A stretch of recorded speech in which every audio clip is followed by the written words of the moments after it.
One. Hello, guys. Hi, how are you guys doing? I hope you're having a wonderful Wednesday. Yes. So, plenty to talk about. I hope you guys are doing well. Welcome back to the Football Tribe UG channel. Robert Kesakos is your usual suspect. Coming in a bit late for this live broadcast, but never mind. It's good to know that we are here. Uh, I'm glad for all of you that do join us during the live sessions, and for those of you that do watch them much later after the live broadcast is done. I do not take your time for granted. So allow us to get it all started.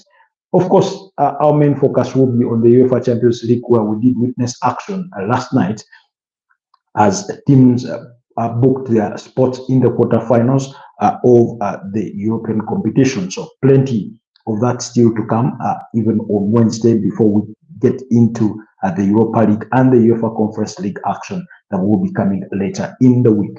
Anyways, so let's kick things off at Barcelona, because Barcelona managed to knock out Benfica 4-1 on aggregate, following that 3-1 victory that they did get last night over the Portuguese side. Rafinha being once again immaculate in that particular fixture, scoring a brace, while Lamine Yamal, oh my God, I mean, he provided an assist and scored the other. So, because, I mean, I've not seen ever since Kylian Mbappe, and this is dating back far back as between, I think, 2016 and 2017, when he's still at AAC Monaco, and then of course subsequently going to Paris Saint-Germain, 2018, going on to win the FIFA World Cup with France there. I mean, I have not seen a more young, talented player. I mean, in between that time. Yes, of course, we've seen the likes of Endrick, we've seen Jude Bellingham, we've seen Jordan Sancho when was doing all things right at Borussia Dortmund. But as far as that sleeky player, I do not think I've seen anyone other than Lamine Yamal since Kylian Mbappe's junior years. So Lamine Yamal, for me, was the difference in this particular game, as you expect on any other day, because he just keeps popping up. He did start his career. Of course, we all saw him as a left back, but I mean, he was put in the forward position, and oh my God, how well he has fitted into those roles. So Rafinha did provide the assist Lamine Yamal provided the assist for Rafinha to score his 10th goal of the UEFA Champions League this season in 10 games.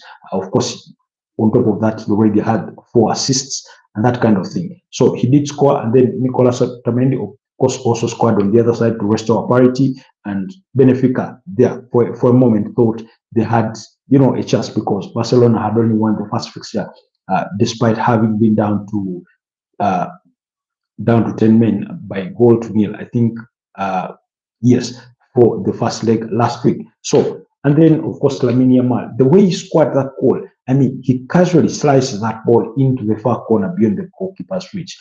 Like, it's not that thunderbolt of a shot that you'd expect from that kind of distance, that he cuts inside and then goes powerful to his left and that kind of thing. That was not the case. He slices that ball as though he's trying to play a little cross. You get a slick cross for somebody to run onto. But the more you watch it, the more intentional it does look like he aimed for goal, but quite in slicky style for me. I thought on the day. So kudos to Lamine Yamal, who scored to make it 2-1 on the night. And of course, Rafinha did score once again with Balde providing the assist there to make it 3-1 for Hans Flick's side, as they book their slot into the UEFA Champions League quarterfinals. Now, of course, that third goal extended Rafinha's tally to 11 goals in 10 games of the UEFA Champions League, in addition to the 4 assists across all competitions. He has 27 goals. Now, he's having a season of his life. I mean, we've not seen him be this impactful on a team before, because while he was quite very impactful during his time at Leeds, he did not manage to put those numbers on the scoreboard like he is doing it right now. So clearly, for me, this is very interesting, and I can only hope that he does go on to replicate the same when he goes to the Brazilian national team. And then, of course, Bayern Munich managed to overcome Bayer Leverkusen. The writing was clearly on the wall that they were going to overcome, Xabi Alonso's side.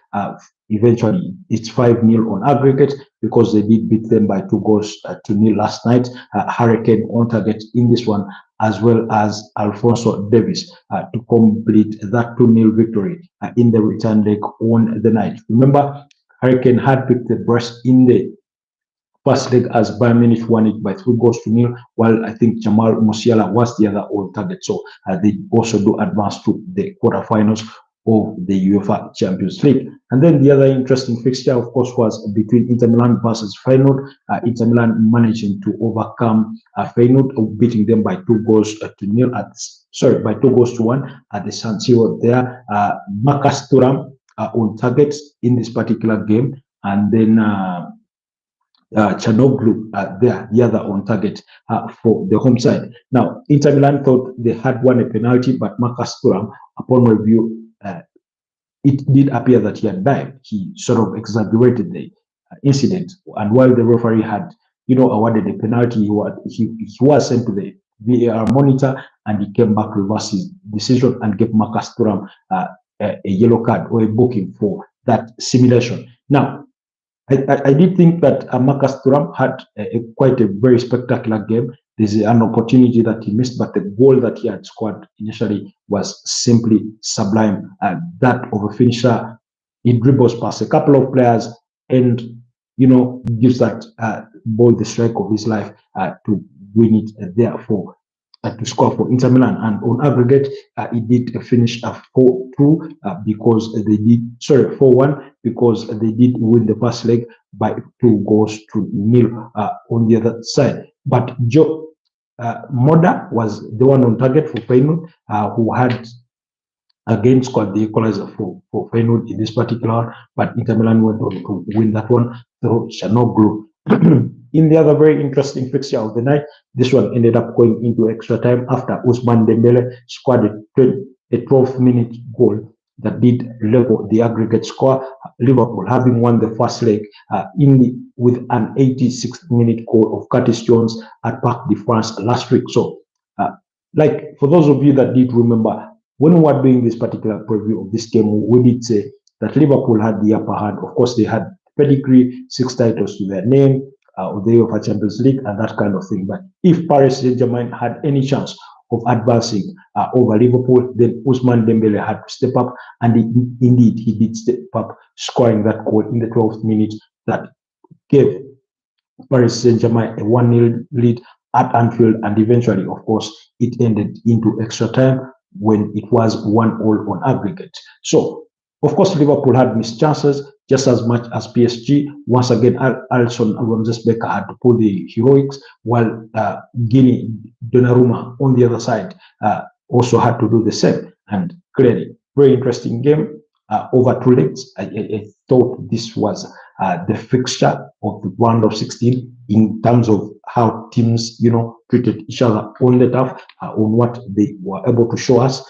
Kivisha Kvaratskhelia did have an attempt there, but it never paid off, and that kind of thing. But that notwithstanding, I do think we really had a very, very brilliant game on the night that ended 1-1 on aggregate score after that's extra time. And then, of course, we did go for penalties. Mohamed Salah did convert his own. Vitinha converted his own. Darwin Núñez did let down his, Liverpool side when he missed that penalty. But for me, it was more to the strength of the goalkeeper in Donnarumma, who saved that and subsequently saved that of Curtis Jones. Eventually, PSG go on to win this particular tie, 4-1 on aggregate. That's in the post-match penalties. Of course, Gonçalo Ramos, and then Ousmane Dembele and Desire Dow did score the other penalties for the visiting side, as they won this particular fixture 4-1 on penalties. So, very interesting. Liverpool are out of the UEFA Champions League, and Paris Saint-Germain do advance. Personally, the chances of them advancing were a 40 60. That's in the ratio between PSG and Liverpool. That's how I had it. But they did, in a way, surprise me that they managed to overcome Liverpool with all their history, with all their Anfield atmosphere. This is, we all know that Anfield is that hard stadium to go to, especially on a UEFA Champions League night. And this is what manager Luis Enrique had to say in the aftermath of that victory. This is what he had to say. This is just the beginning. Our mentality is to be better. We showed our strong personality, our character, and we will play our brand of football no matter what pitch we are on. I'm very happy and do not know what to say. Proud of this great team. Yes. So those were his words. And when PSG went on to win this, I did sit there and think to myself that eventually we may end up with a team that wins the UEFA Champions League this season and did not even finish in the top 8. So clearly that could tell you something. Remember, the likes of Real Madrid had to go through, the knockout stage pre, the round of 16. Real Madrid knocking out Man City. Then, of course, Paris Saint-Germain did knock out Brest. I think on a 10 aggregate score and that kind of thing. So Liverpool, who did, the Champions League table, now since being knocked out. Of course, the likes of Aston Villa, Arsenal that were in that top 8, Dortmund are still in it. The likes of Bayern Munich and others are still in it, but take nothing away from those teams that did finish anywhere between 9th and 24th on that, log there as far as this UEFA Champions League season is concerned. So brilliant games of football that we did witness, and that action does continue today. So keep your eyes glued on your screens for the action that will be coming later tonight. Of course, in the early kickoff, we'll have Lille Metropole up against Borussia Dortmund. These two sides did share the spoils in the first leg in a 1-1 draw, while PSG at 11 p.m. East African time, the Arsenal will host PSV Eindhoven. Arsenal leading this one by 7-1 on aggregate. On aggregate score. So it's that game that we do look forward to. And while speaking prior to this game, Arsenal defender, that's William Saliba, the 23-year-old French international, did have a chat with the media in which he was asked about his future at Arsenal amidst all the speculation that is going around that of him being linked with a potential move to Real Madrid in the summer. We do know that his contract does expire at the end of the 2025-2026 season. So it's got a year left to it and in a couple of months. So while speaking to that, he did come out to say that he still sees himself as an Arsenal player. He's happy at Arsenal. He wants to win trophies at Arsenal. Otherwise, fans will not see him as a legend if he does leave without winning anything for them. And it sort of brought some questions to me. When you look back at some of those, good players that have been through Arsenal, when you look at the likes of Mesut Ozil, when you look at the likes of Alexis Sanchez, when you look at the likes of Aaron Ramsey, Olivier Giroud, in comparison to the likes of Fabregas, Samir Nasri, Emmanuel Shea, Adebayo, we're talking about players that did leave Arsenal in their prime. Of course, we all know that Fabregas left for Barcelona, Adebayo left for Man City, just as much as Samir Nasri at the time, while the likes of Mesut Ozil were just coming in. Alexis Sanchez, I think around 2014, 2015, we all remember Arsene Wenger being on the beach, in that summer of the 2015 World Cup, I think. So, of course, Aaron Ramsey, these are players that managed to win for Arsenal the FA Cup, on numerous occasions.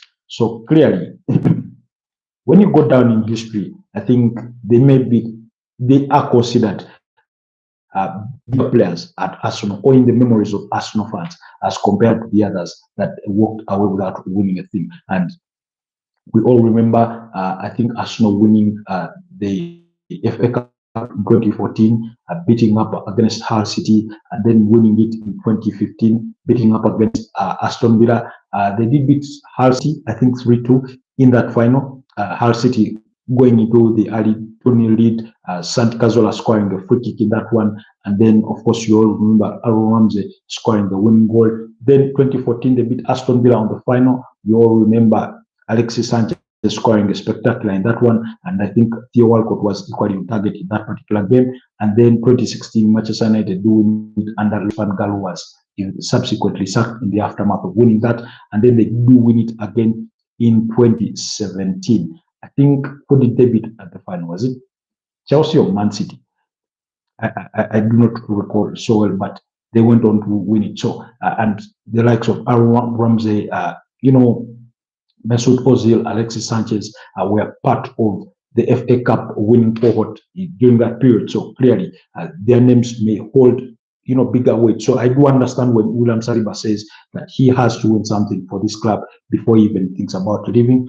Nonetheless, he says he's happy and he's not minding all the rumors that are coming to his ears, unless the club decide that they do want to sell him, of course. But we'll wait to see how that transpires. So for Arsenal fans that have been really worried in recent times that your star defender could end up at Real Madrid this summer, maybe that should settle your hearts a little bit. But he did acknowledge that the club, that him and the club, or the two sides, have not yet started any contract negotiations on the renewal of his contract at the club. But that should be somewhere in the pipeline being worked on by the powers that be at Arsenal. And we'll wait, or we'll keep you abreast on any developments that may come from that wing. So there's that fixture. The other tie will be between Aston Villa when they do face off with a club, with Braga or Club Brugge there. You remember Aston Villa is leading this particular context by 3-1 following their heroics in the first leg there. So we do wait. Who do you think will advance to the quarterfinals?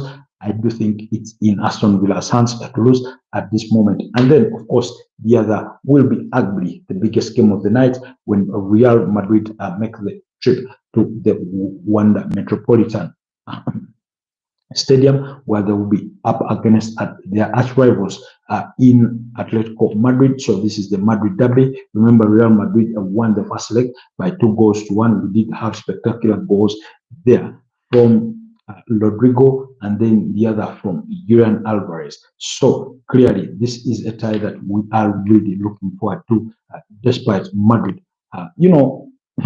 While Madrid won the first leg 2-1, I think there's everything left to play for, everything left to do to determine who does advance to the quarterfinals of this season is the UEFA Champions League. So clearly, all sides have everything to do, or they have it all to do in regards to this particular fixture. I mean, Real Madrid just have, a knack of, winning it as far as things go. As far as the things, when it comes to the UEFA Champions League, I mean, even when they came with their legs limping, you can simply just never write them off, because they just do have that element of surprise. They do have an understanding of playing in this competition. So we do await how, Carlo Ancelotti will assemble his team. Of course, he will have to rely on the experience of Luka Modric, never mind his passing edge, but Aurora Chouameni in that midfield, of course, Jude Bellingham. There's a player I do feel for, and by the way, he's being linked with a move to Man City, and that's Eduardo Camavinga. I find him a very sleeky player, left-footed, very strong, energetic, combative in his play, good in playing advanced areas, and he's been played at left back on numerous occasions. So clearly, he has no problem switching, although his preferred position is in that holding midfield game. So, anyways, Thibaut Courtois in goal for Real Madrid, Antonio Rudiger, Raul Asensio in that centre back. Then, of course, we did have Federico Valverde play at right back, while Ferland Mendy did play at the left back, and then of course we had the midfield Luka Modric, Chouameni, Rodrigo, and Jude Bellingham, of course, Vinicius Jr. and Kylian Mbappe leading those lines, and that kind of thing. Antoine Griezmann, Julian Alvarez on the other side, trying to trouble that Madrid defense, while, of course, Conor Gallagher, the likes of Pablo Barrios, that midfield, and those kinds of things. Samuel Lino. I mean, we are waiting to see what kind of team Diego Simeone does assemble to tackle this. Excuse me, tackle this Real Madrid side going into the return leg of this round of 16 of the UEFA Champions League. So keep your eyes peeled to the channel, and I'll let you know of the developments. Yesterday we did have a look at, a review of that interview of that Sir Jim Ratcliffe did with Sky Sport, and plenty of things he did talk about. Of course, we looked at the financial situation of the club, his compliments for Ruben Amorim, him acknowledging that it was a wrong decision for them to sack manager it was a wrong decision for them to retain manager Eric Ten Hag last summer and giving him that 1-year contract extension and that kind of thing. So do check out that particular episode on the channel. It is already there. Do watch it. Do not forget to share your thoughts. Do not forget to like and comment so that we can continue to grow our community here on the Football Tribe EUG. Otherwise, allow me to keep it at that, and I wish you the rest of the wonderful afternoon and the rest of the day as you look forward to watching those UEFA Champions League fixtures. Unless you have any questions for me, allow me to keep it at that. And then, but we're going to be, we have an episode coming up speaking matters at Manchester United Stadium. They are planning to construct a new stadium. It looks magnanimous. Keep it locked on the channel, and I'll keep you abreast of all those developments. Otherwise, bye-bye, and I'll see you later.